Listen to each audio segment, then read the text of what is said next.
They said he was too soft, too naive, too much of a dreamer to survive in the real world. They criticized every choice he made that didn't fit their narrow blueprint for success. He heard it from his family, his friends, even the woman he loved. But one day, fate, disguised as a lottery ticket, turned his life upside down. Millions fell into his hands like a chance to rewrite his destiny. What he didn't know was that this sudden fortune would mark the beginning of a betrayal so deep it would rip the ground out from under him. And when everything collapses, love, trust, even family, only one path remains: to rebuild. On the ruins of lies, among the shattered fragments of illusion, step by step, like a blueprint for revenge. What began as an act of goodwill will unfold like a chess match, every move a trap. But who will be the one checkmated? The one who underestimated, or the one they all counted out? Greetings, my dear friend. I am very happy that you are watching my video, and I will be even happier if you subscribe to my channel. This will make me even happier. Let's get started. Damian Kingsley had always stood at odds with the expectations that defined his family. From an early age, it was clear he was never meant to follow the blueprint his parents held so tightly. It wasn't a lack of ambition or intellect that set him apart. On the contrary, he possessed both in abundance. But his unwillingness to conform to their vision for his life cast him as the constant letdown. His father, Raymond Kingsley, a disciplined ex-Navy man who found success in real estate, continually pushed Damian to enlist or join the family business. His mother, Esther, echoed the sentiment with unyielding resolve, urging him to choose a respectable path. Instead, Damian carved his own. He pursued a career in architectural design, specializing in sustainable, environmentally friendly homes, years ahead of the curve, though rarely financially rewarding. To his parents, success was measured in dollar signs. "These green dreams won't feed a family," Raymond had said dismissively during their last family dinner, just 3 months before everything changed. Damian remembered the way his wife, Selena, had squeezed his hand under the table that night. He took it as reassurance, a quiet gesture of support. At the time, it never occurred to him to question it. He'd met Selena Durant during his second year of college. She was studying business administration, level-headed, strategic, everything his parents admired, but she'd seemed genuinely drawn to his passion and idealism. They married young and endured years of financial strain while Damian built his name. Selena found work at Meridian Development Group, eventually reporting to Patrick Windsor, a powerhouse developer with a reputation for flashy, profit-driven projects that clashed with Damian's values. The day everything began to unravel started like any other. On a whim, Damian bought a Powerball ticket at a gas station while filling his tank, something he almost never did. The jackpot was astronomical, $237 million, a life-changing sum. When the numbers were announced, Damian stared at his ticket, stunned.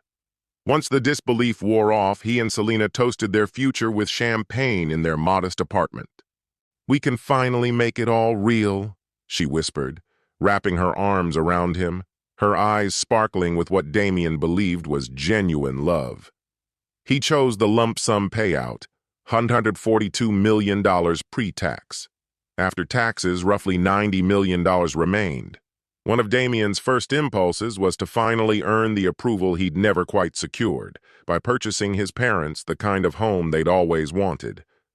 "I want it to be extraordinary," he told Selena as they scrolled through luxury listings. "Something they'll be proud of." Selena pointed to a stunning estate in Newport. "That one's perfect," she said with a knowing smile. "Your dad will see that and know you've made it.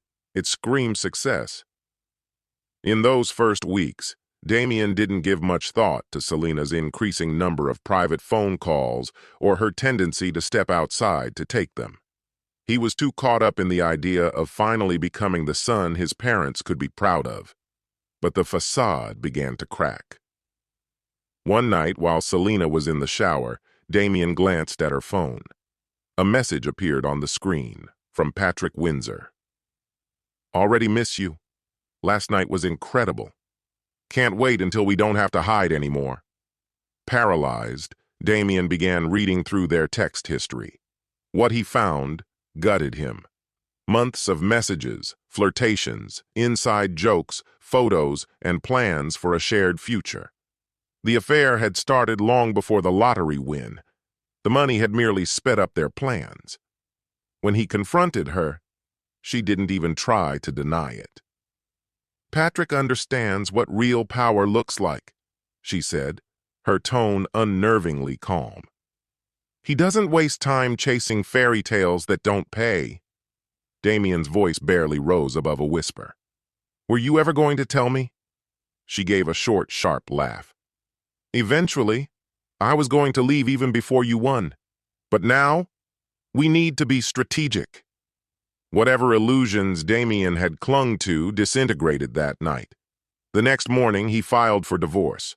Still, he moved forward with the Newport purchase, a $5 million oceanfront mansion. Perhaps it was pride.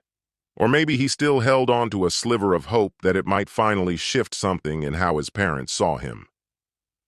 "I just want them to see I made something of myself," he told his longtime friend Alonzo Martinez one evening over drinks. Alonzo, a veteran contractor who had worked closely with Damien on past projects, didn't sugarcoat his thoughts. "You're killing yourself to impress people who've never respected you," he said bluntly. "And your wife betrayed you? Don't be the guy handing out gifts to people who'd never do the same for you." Damien heard the warning, but chose not to heed it. He still believed that success didn't have to breed bitterness, even in the wake of betrayal. What he didn't realize was that Selena had already reached out to his parents, setting the stage for yet another wound. The property was set to close on a Friday. The day before, Damien arranged a lunch with his parents at Raymond's favorite steakhouse. His plan, to surprise them with the keys. As soon as they were seated, Raymond didn't waste time. "So I hear you and Selena are done. Shame. She always seemed like a good head on her shoulders." Esther stirred her cocktail, her gaze sharp. "What did you do to push her away?" Damien kept his composure. "She had an affair with her boss for more than a year." Raymond snorted. "There's always two sides. A woman doesn't walk out without a reason." Damien was used to this. Years of dismissals and quiet judgment had left scars. Still, he reached into his pocket, fingers brushing the envelope that held the surprise. Maybe this, finally, would change the narrative. "I got something for you," he said, sliding the envelope across the table. "Think of it as an early retirement gift." Inside was a photograph of the Newport mansion and a letter explaining the purchase. 7 bedrooms, panoramic ocean views, a private dock, everything Raymond had ever admired in a home. For a brief moment, both parents were silent. Esther's eyes welled up. Raymond cleared his throat, visibly moved. "This is something else," Raymond said at last, his voice low. "Didn't think you had it in you." It wasn't exactly the praise Damien had been craving, but coming from his father, it was the closest thing to approval he'd ever received. "Closing's finalized for tomorrow. I've already arranged the utilities. The current furnishings stay so you can settle in immediately if you want." Across the table, Esther reached over and gently clasped Damien's hand. "Damien, this is unexpected. Thank you."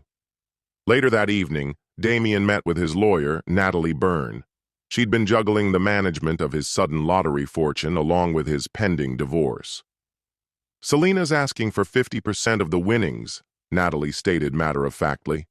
"Her lawyers are arguing that since you were still legally married when you bought the ticket, the money is considered joint marital property."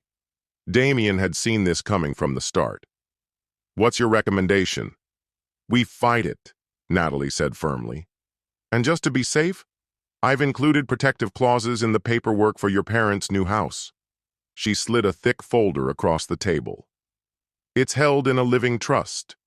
You maintain full ownership, but I've detailed specific conditions about who can live there and under what circumstances. Damien nodded slowly. They won't pay attention to the fine print. Still, I'm glad it's locked down legally. Page 4, Section 8, Natalie emphasized. That clause is key. It enforces exclusivity and makes any transfer of ownership impossible without your express approval. Make sure they understand it before signing. Damien assured her he would, but deep down, he was too overwhelmed by finally earning a rare moment of pride from his parents to fixate on legal language. The closing the next day unfolded without incident.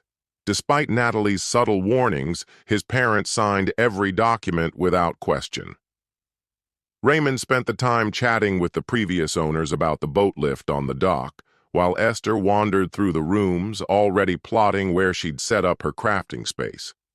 In the weeks that followed as his divorce dragged on, Damien sensed a shift in the air. His parents grew distant. The housewarming party came and went without a word to him. He only saw pictures on Facebook.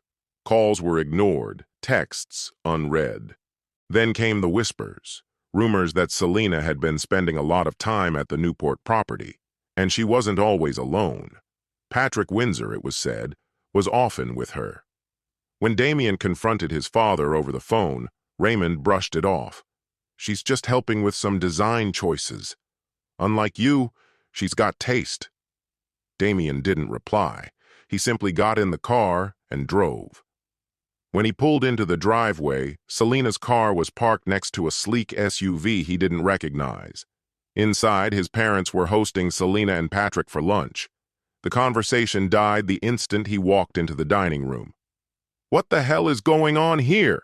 Damien demanded. Patrick looked up, smirking. "Just enjoying some family bonding. They're lovely, really."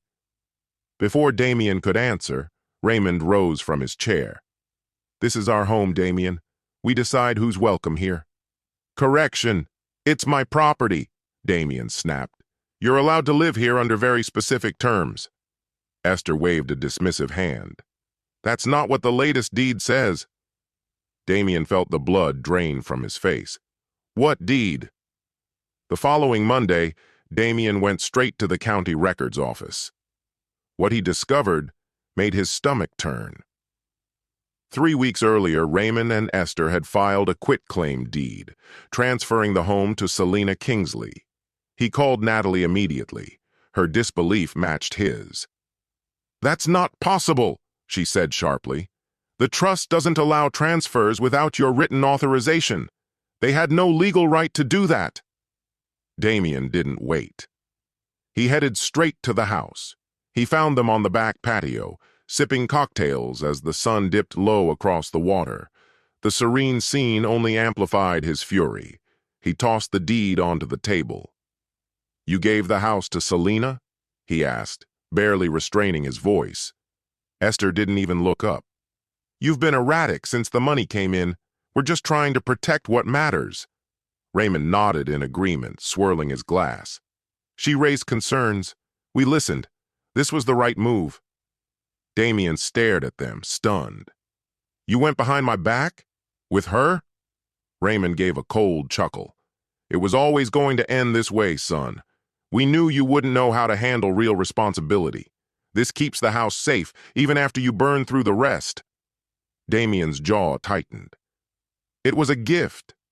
Selena's not family anymore. She betrayed me." Esther finally met his eyes. "She made a mistake, but she's smart. She knows how to manage money. The house is better off with her." Damien slowly exhaled. Then he reached into his bag, pulled out the binder, and opened it. He flipped to the marked page and slid it across the table. "Did either of you even bother to read what you signed?" Raymond gave a dismissive grunt. Damien's tone dropped to ice. "Page 4, Section 8. He tapped the paper. "Read it." Their expressions shifted as they scanned the lines, mild confusion giving way to realization, and then to fear. Section 8 laid out a series of critical conditions. The estate had been placed in an irrevocable trust, appointing Damien as the sole trustee and permitting his parents to live in the residence for the remainder of their lives, without granting them any stake in its ownership. Any attempt to alter or transfer the deed would trigger the immediate termination of their occupancy rights. In such an event, ownership would revert exclusively to Damien, and his parents would be legally compelled to vacate the property within 30 days. In addition, they would incur a penalty of $5,000 for breaching the terms of the trust. "This would never stand in a courtroom," Raymond snapped, his face reddening with frustration. "It was drafted to do exactly that," Damien responded evenly. "Natalie ensured it was airtight. Your quitclaim deed is meaningless. You never had an ownership interest to convey. Once my attorney files the appropriate motion, the county will nullify it." "You can't just throw us out," Esther protested, her voice trembling. "We're your parents." Damien stood, gathering the documents neatly into a folder. "You have 30 days. Formal notice arrives tomorrow." Raymond's bravado seemed to fade. "And where are we supposed to go?" Damien's tone turned glacial. "Not my problem. Maybe Selena can convince Patrick to let you crash in one of his vacant units." As he moved toward the exit, his father called after him. "This isn't finished, Damien. Patrick has more influence than you think. You're going to regret this." Damien paused at the threshold, a strange stillness settling over him, something he hadn't felt since before his windfall. "I already regret one thing," he said quietly, "putting my faith in any of you." That trust was gone now, burned away for good. What Damien didn't reveal was that buried deep within Section 8 was a final clause, one that would serve as the cornerstone of his coming retaliation. This wasn't just about his parents anymore. Selena, Patrick, every last one of them had turned on him. And in doing so, they had awakened something far colder, far more calculating. The hopeful dreamer, the man who once designed with vision and compassion, was no more. In his place stood a strategist, ready to dismantle everything they'd built on lies. As he drove away from the Newport estate, Damien placed a call. "Alonzo, remember telling me to be careful who I trust?" "I remember. Looks like I had a point, huh?" "You did. I'm going to need your help. This is going to be big." "I'm in, man. Whatever you need." Already, Damien could see it. The structure forming in his mind, clear and exacting. A blueprint not of buildings, but of ruin. Those who betrayed him had underestimated just how methodical he could be. 3 weeks later, Damien was seated in Alonzo's makeshift war room, tucked behind the construction site. The walls were plastered with timelines, documents, and red string connections. Alonzo had converted the space into a command center. "You really want to go through with this?" Alonzo asked, arms crossed as he scanned the room. "Once we start, there's no undoing it." Damien nodded, unflinching. This wasn't a fluke. They planned it step by step. This was premeditated betrayal. Their digging had exposed more than Damien expected. Call records proved Selena had been speaking with his parents long before the lottery check arrived. Legal language from Raymond's lawyer matched phrasing used in the fraudulent deed, clear evidence of coordination, months in the making. But the real danger came from Patrick Windsor.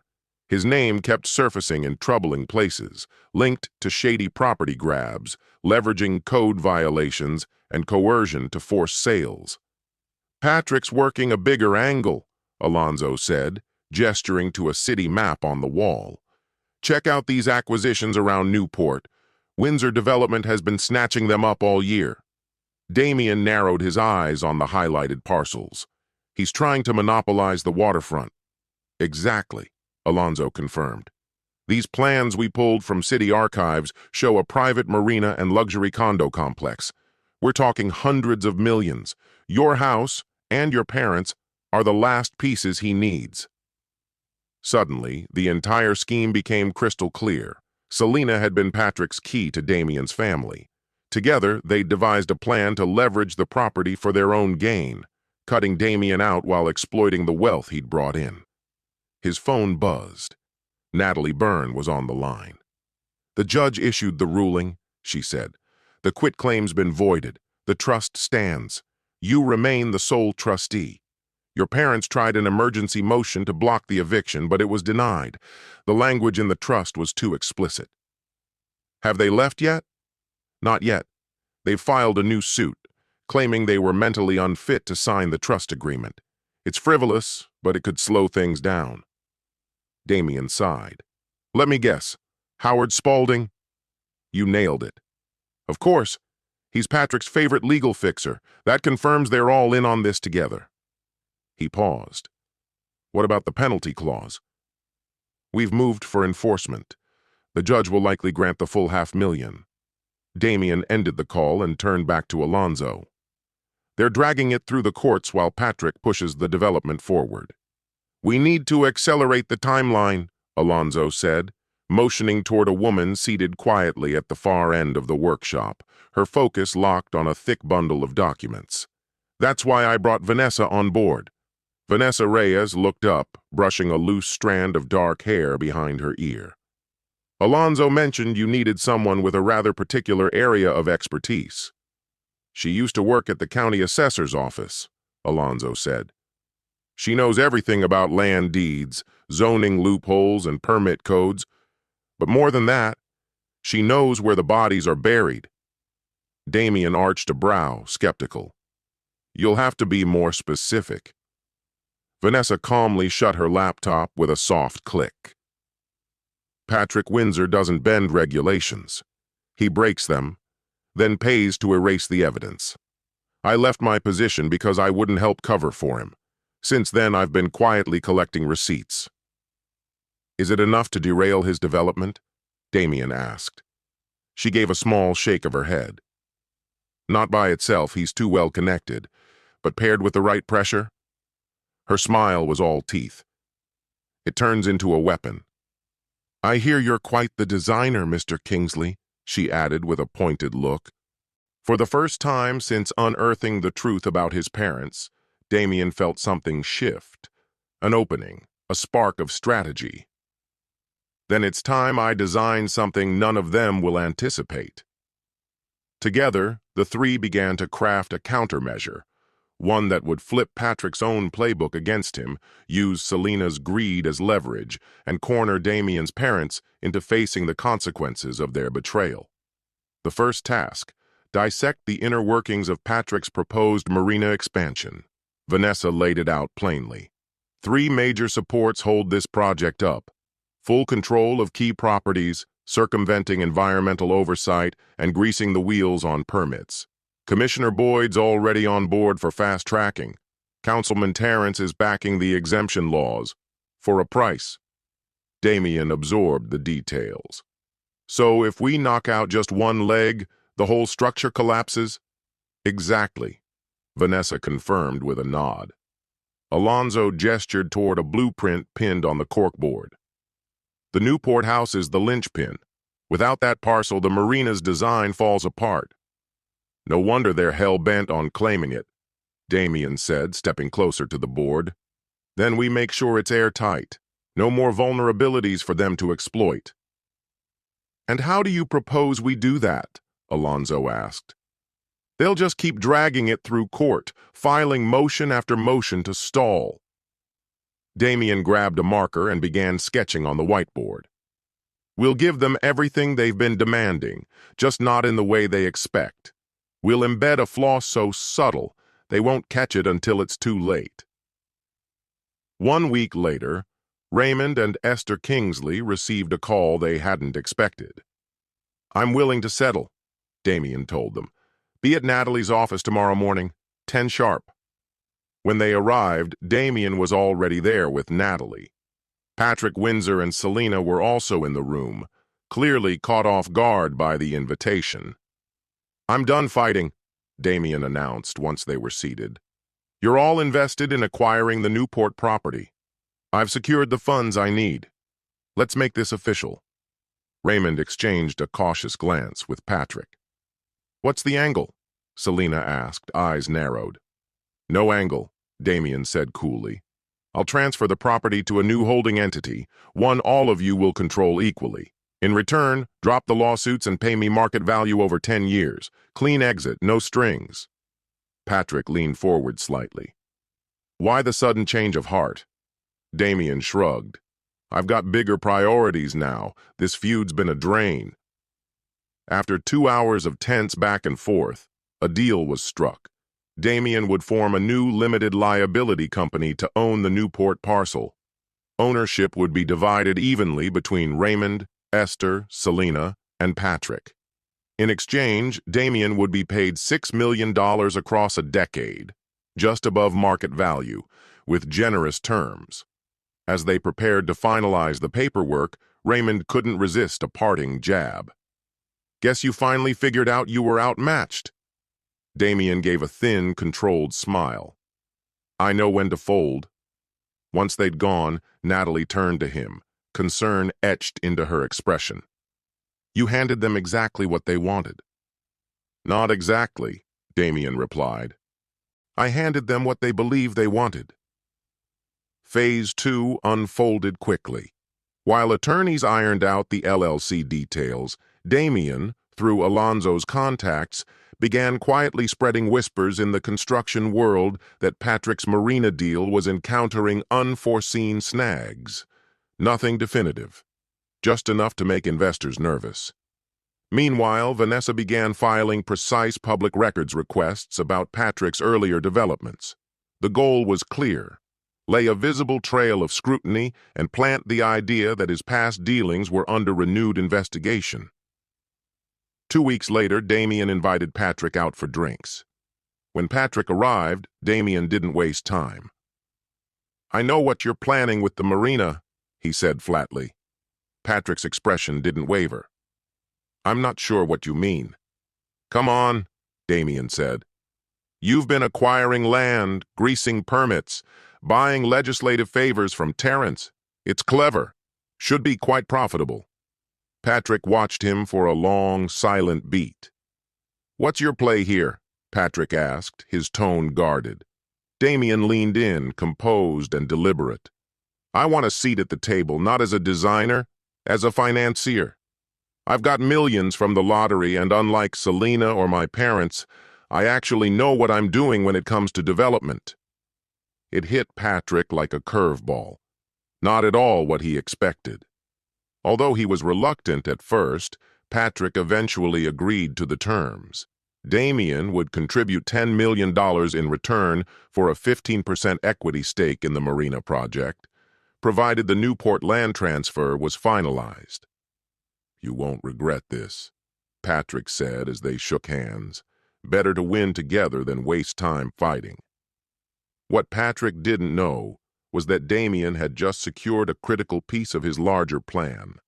As an investor, he'd now gain access to confidential documents, blueprints of the project's financial makeup and internal agreements. A treasure trove Damien intended to weaponize when the moment was right. At the same time, Alonzo was making progress on a different front. He'd managed to locate Victor Sandoval, a structural engineer who had worked on several of Patrick's early builds before suddenly stepping away under cloudy circumstances. After several meetings, Victor finally let his guard down. Windsor pressured me into approving structures that didn't meet safety codes. When I refused to sign off on Bay Point Towers, he threatened my family. His voice was strained, barely above a whisper. I had documentation, rigged inspection reports, but his lawyer, Spaulding, persuaded me to take a payout and disappear. Alonzo kept his tone even. Do you still have those records? Victor hesitated, then gave a slow nod. I made copies, just in case. It was exactly the kind of leverage Damien needed. Solid evidence, ready to be unleashed at the most strategic time. As the plan advanced, Damien received an unexpected call from Selena. Her voice was soft, even inviting. Maybe we got off on the wrong foot with the settlement, she said casually. How about dinner? Just the two of us. For old times? Damien agreed without hesitation. It was an opportunity he couldn't ignore. They chose the same upscale restaurant where they had last celebrated an anniversary, a detail not lost on either of them. Selena arrived wearing the diamond necklace Damien had once gifted her, a calculated touch. Throughout dinner, she was radiant, her tone nostalgic, reminiscing about their shared history. When dessert was served, she leaned in, her fingers lightly grazing his. "Lately, I've been thinking about us. Maybe I overreacted." Damien looked down at her hand. "And Patrick? Where does he fit into this?" "It got complicated," she replied, sounding almost regretful. "Business bled into personal feelings, but being around you again, it's reminded me of what's really important." Damien played along, letting her believe a reconciliation was on the table. By the end of the evening, Selena appeared convinced she'd made progress. "It's nice to see this version of you again," she said softly at the door. "The man I fell for." Damien gave a small, measured smile. "Time changes people." As she drove off, Damien called Alonzo. "She took the bait," he said. "Selena thinks she's luring me back in." "And Patrick?" Alonzo asked. "She's keeping him in the dark. That's what makes it work. She's getting greedy, wants a cut of the project and my lottery winnings. We can spin that to our advantage." Everything was coming together. The new LLC paperwork would be executed in 3 days. Patrick believed Damien was simply a quiet partner. Selena thought she was slipping back into Damien's life and his wealth. Damien's parents were content, satisfied with the waterfront mansion. None of them realized that the company Damien had established contained a buried clause, a discreet entry listed under page 4, section 8. A silent trigger concealed within legal jargon designed to dismantle Patrick's venture and fracture the alliances built on lies and self-interest. On the morning the documents were to be signed, Damien showed up early at Natalie's office to oversee the final preparations. "All set," Natalie confirmed. "The tripwires are hidden inside the sections on capital requirements and development duties. Unless someone's fluent in both real estate and securities law, it'll pass unnoticed." Damien nodded. "And if someone does raise a red flag?" "Each part reads like generic language," she said. "Only when you piece them together does the pattern emerge." At that moment, Natalie's assistant stepped in. "Howard Spaulding's arrived early. He wants to review the documents before the others get here." Natalie's expression tightened. "That could complicate things." Damien didn't miss a beat. "No. It's perfect." As Spaulding entered the conference room, Damien welcomed him with practiced charm. "Howard, glad you could make it. Natalie's just finalizing some exhibits. Feel free to get started." Spaulding gave a curt nod and began leafing through the contract, his face unreadable. Damien excused himself under the guise of helping Natalie, but instead made his way to another room, where Alonzo was already waiting with Victor Sandoval. "Spaulding's in there with the papers?" Alonzo asked. Damien nodded, focused. "Let's see if he steps on the mines." "He won't see this one coming," Alonzo said under his breath as he pulled out his phone and placed a call, putting it on speaker mode. A voice answered crisply, "Spaulding." "This is Benjamin Morris from the State Licensing Board," Alonzo said, his voice deliberately altered. "We've received troubling materials suggesting falsified structural certifications tied to the Bay Point Towers project. A sworn affidavit and corroborating documents submitted by a Mr. Victor Sandoval name you directly in the concealment of significant building code breaches." There was a lengthy pause. When Spaulding finally responded, his voice was tight. "I have no idea what you're talking about." "A formal investigation is underway," Alonzo continued, maintaining the impersonation. "Subpoenas will be served to your office before the week is out. I'm calling off the record, as a professional courtesy." Once the line disconnected, Alonzo smirked at Damien. "He's taking the bait." "Now we let it simmer," Damien replied, calm and composed. Back in the conference room, Spaulding was visibly shaken. Despite the chilled air, perspiration dotted his forehead. It was clear he'd rushed through reviewing the final draft. "Everything appears standard," Spaulding said briskly, barely glancing at the paperwork. "Usual clauses for this kind of arrangement." Within the hour, the rest of the parties had arrived. As the signing commenced, Damien watched Spaulding compulsively check his phone, the earlier call clearly weighing on his mind. Patrick, noticing the shift in his attorney's behavior but misinterpreting the reason, grew agitated. "Is there an issue, Howard?" he asked, his tone sharp. "No, not at all," Spaulding replied quickly. "Everything's on track."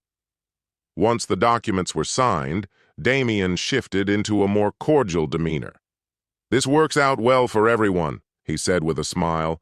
"You move forward with your vision, and I walk away with a respectable return." As they stepped out of Natalie's office, Damien caught Spaulding pulling Patrick aside. Their hushed voices carried a note of urgency. The first fracture in their alliance had formed. That night, Damien took his parents out to dinner under the pretense of celebrating an amicable resolution. Though initially wary, they couldn't help but feel vindicated, believing Damien had finally accepted defeat. Throughout the evening, Damien played the role of a man who had learned to let go. "This ordeal taught me a great deal," he said sincerely. "About business, about trust, about the people you think are in your corner." Raymond raised his glass. "Two lessons well learned." Damien clinked his own glass to his father's. "Absolutely." He paused for effect. "By the way, have either of you talked with Patrick about the construction schedule?" Esther frowned.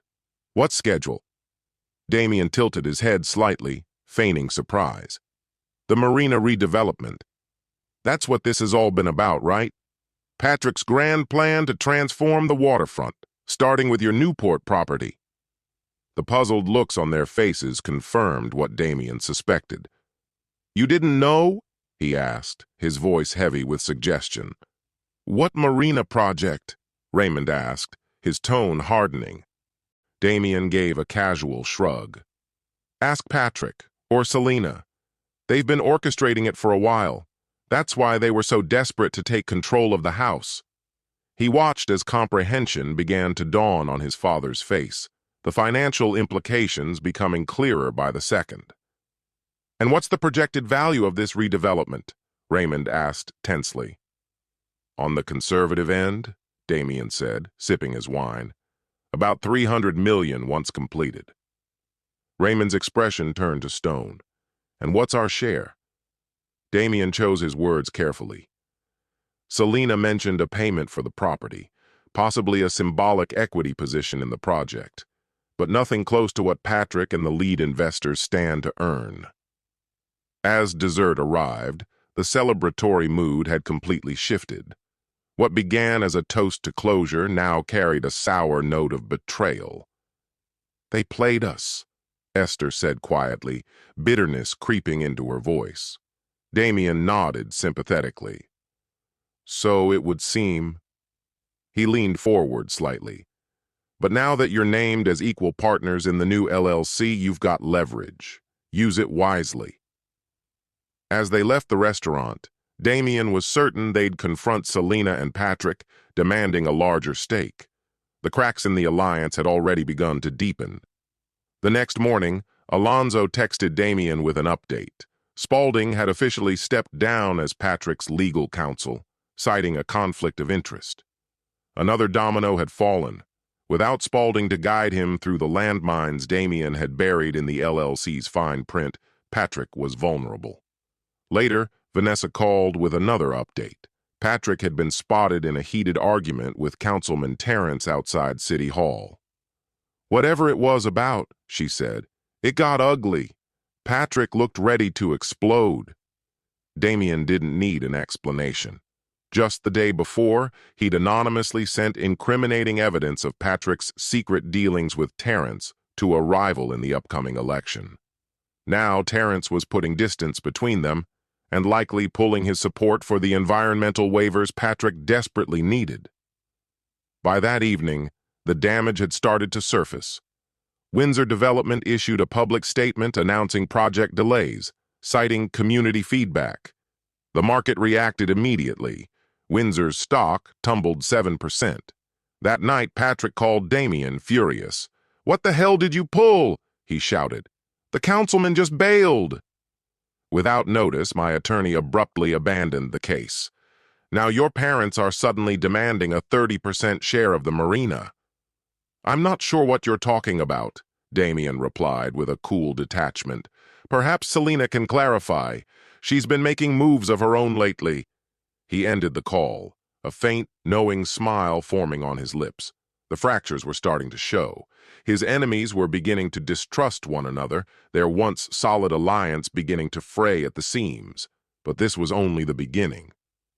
Hidden deep in Section 8, page 4 of the freshly inked LLC agreement, a carefully placed clause was about to detonate, and by the time they noticed, the fallout would be irreversible. 3 weeks after the LLC papers were signed, Damien called for an official meeting with all stakeholders. The location was no accident. The Newport House, the symbolic ground zero of betrayal, now poised to become a stage for reckoning. From the moment he stepped inside, the air was thick with unease. Patrick and Selina sat closely on one side, deliberately turning their backs on Raymond and Esther, who were visibly tense and distant on the opposite couch. The unity they once shared had dissolved entirely. "I'm glad you could all make it," Damien began, setting his briefcase on the center table. "As managing members of Waterfront Holdings LLC, we have pressing issues concerning the property and our development timeline." Patrick leaned forward, his expression tight with skepticism. "What issues?" "Construction's scheduled to start next month, once our permits are finalized." Damien methodically opened the briefcase and distributed folders to each person. "That timeline may no longer be feasible," he said. "I'd like you to review the contents." Inside each folder were 3 alarming documents. One from the EPA launching an inquiry into potential wetland violations. Another from the Coastal Commission announcing a temporary hold on all development approvals. And a third from the county office revoking existing permits due to newly raised concerns about the site's soil composition. Patrick's face flushed with anger as he flipped through the pages. "This is outrageous. We were promised those permits." "In real estate," Damien replied evenly, "very few things are ever truly promised, especially when the necessary disclosures are omitted." Selina's eyes narrowed sharply as she turned toward him. "This was your doing." Damien remained composed. "I simply ensured the appropriate agencies had access to the full set of facts, details that should have been made available from the beginning." Raymond snapped his folder shut with a thud. "None of this changes our ownership. We still hold the title. We'll ride out the delays." "Actually," Damien said, withdrawing another paper from his briefcase, "there's something you may want to revisit in our operating agreement. Section 8. Specifically, the provisions concerning capital contributions and default penalties." As the others flipped to the relevant section, Damien continued with measured precision. "Given the current regulatory setbacks, the LLC now requires a fresh capital injection, $2 million from each partner, due before the end of the month. Failure to meet the deadline will activate the default clauses." "$2 million?" Esther exclaimed. "We don't have that kind of liquidity." "You could try leveraging this property," Damien said with mock concern. "Oh, wait. That's right. The Newport House is now an asset of the LLC. It's no longer yours to mortgage." Patrick scoffed, waving his hand dismissively. "Fine. I'll cover the shortfall for everyone. We'll sort out the equity adjustments later." "I'm afraid that's not permitted," Damien said, tapping a subsection of the page. "The agreement strictly forbids one member from paying another's share. The penalties for default are considerable." A heavy silence descended as they read the clause. Any partner who failed to fulfill the capital requirement would automatically forfeit their entire ownership stake to those who remained in good standing. "This is blackmail," Patrick snapped. "It's business," Damien replied coolly. "The same cutthroat tactic you've used in your own developments. I just applied your strategy, Mr. Windsor." Patrick turned toward Selina, eyes blazing. "You said you reviewed every line." "I did," she shot back. "But Howard was the one who handled the legal vetting." Damien allowed a small, satisfied smile to surface. "Ah, yes. Howard Spaulding. Rumor has it he's currently cooperating with the state board regarding questionable practices in earlier projects." Patrick didn't ask for clarification. The implication was clear. Their legal counsel had been compromised, distracted by his own legal jeopardy when they needed him most. Raymond stood abruptly, pointing a trembling finger across the room. "This was your plan all along?" Damien met his gaze without blinking. "No. You were the ones who laid your plans in secret. I just built a better trap." And then he explained what came next. His own parents didn't have the funds to meet the capital demand. They'd lose everything. Patrick and Selina might manage to cover their portion, but with the regulatory freeze, development would be stalled indefinitely. The financial bleed would be catastrophic. "There is another path," Damien said calmly, "a solution that might cause less damage than dragging this into mutual destruction." Patrick's voice was low, wary. "What kind of solution?" Damien laid out his terms. Patrick formally agreed to sever all involvement with the project, handing over every right, permit, and interest to a newly established entity under Damien's sole authority. As part of the finalized divorce agreement, Selina relinquished any claim to Damien's lottery windfall. Damien's parents committed to issuing a public admission of their complicity in the scheme and surrendered all remaining rights to the estate. In exchange, Damien made his position unmistakably clear. He would refrain from filing the extensive fraud charges he had meticulously documented against each of them. "I wouldn't test me," he warned coolly. "There's more than enough here to ruin lives." Following hours of fraught and venomous negotiations, marked by finger-pointing and mutual betrayal, the former allies caved to Damien's terms. As they each scrawled their names on the final agreement, whatever illusion of unity had remained between them dissolved completely, replaced by a silent, festering animosity. Once they departed, Damien stayed behind in the Newport house, staring out across the ocean. The mansion, once the symbol of their greed and duplicity, was on the verge of becoming something none of them had ever imagined. 2 days later, Damien met with Vanessa Reyes at Alonzo's workshop to set the next phase of his strategy in motion. "Everything's falling into place," Vanessa said. "The regulatory blocks will be lifted once the ownership change is recorded. Your parents have cleared out, and Patrick's firm just issued a statement about his sudden retirement, citing health reasons." Damien gave a silent nod as he scanned the legal files before him.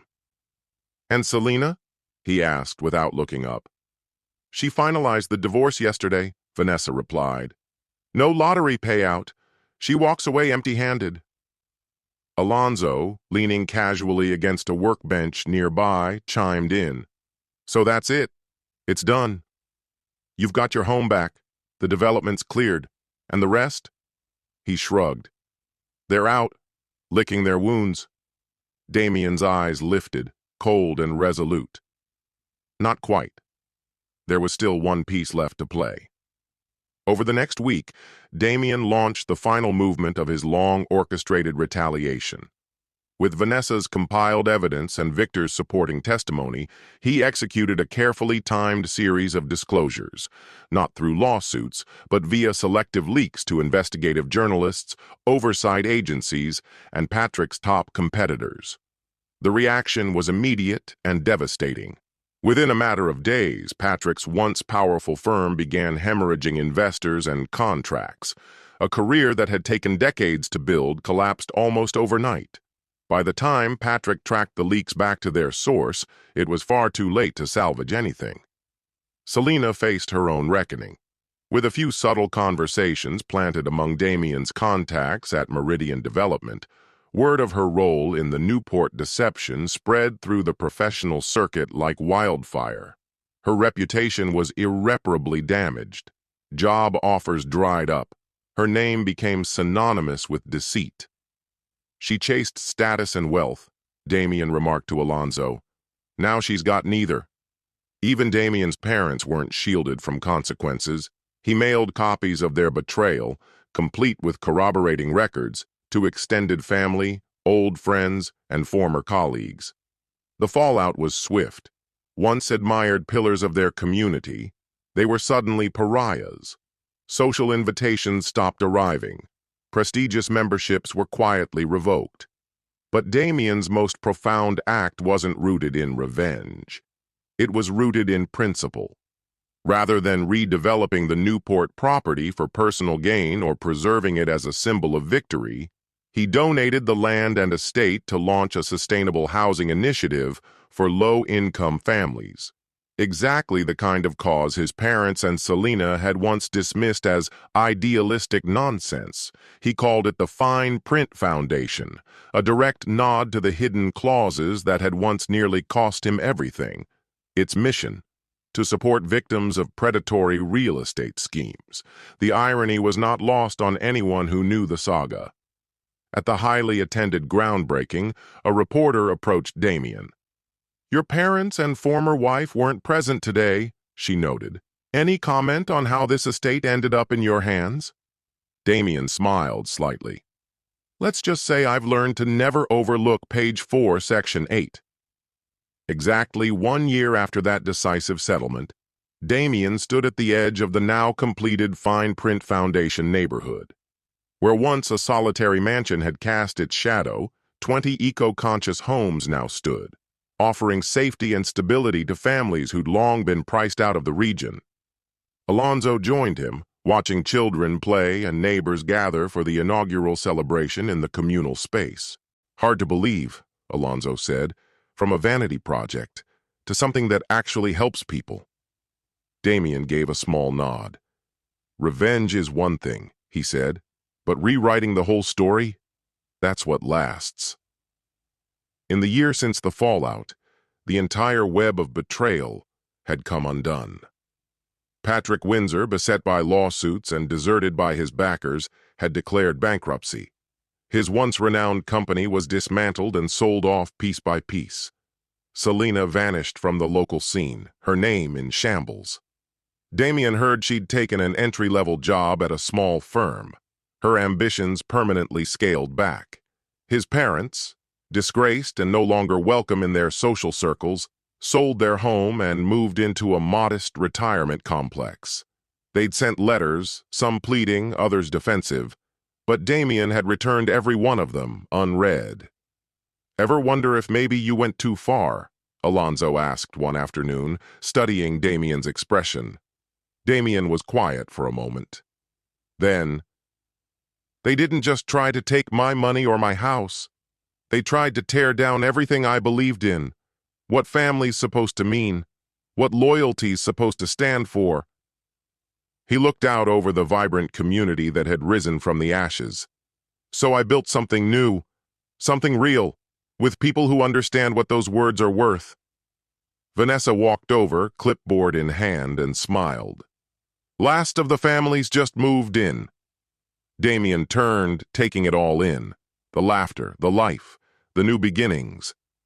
For the first time in a long time, he felt at peace. Every unit had been claimed. Damien exchanged a subtle, meaningful glance with Vanessa. Over the past year, what began as a strictly professional relationship had quietly evolved into something deeper, genuine, personal, and rooted in shared purpose. Unlike Selena, Vanessa never questioned his vision. She stood firmly beside him, believing in his relentless drive for equitable progress and environmental responsibility. Alonzo broke the silence. "Any news on the marina project?" Damien gave a measured nod. The permits are still valid, but I'm pivoting. We've shelved Patrick's exclusive yacht club plans.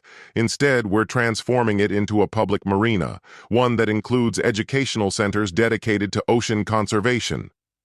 He paused before adding, "The planning board signed off last week." As they made their way through the development, neighbors greeted Damien like family. For many here, this wasn't just a roof. It was the first real shot at security, community, and dignity. An older gentleman approached him, eyes glassy, and gripped his hand. "My daughter lives 2 doors down with her kids," he said, voice trembling. "Before this, we couldn't afford to be in the same zip code. You gave that back to us, our family." Damien carried those words with him. His own family had fractured beyond repair, but somehow, through that wreckage, he had helped others rebuild theirs. Later that night, a call lit up his phone. Natalie Byrne. Unexpected, but not unwelcome. "Wanted you to hear it from me," she began. "Raymond made another move to contest the settlement. Judge dismissed it, this time with prejudice.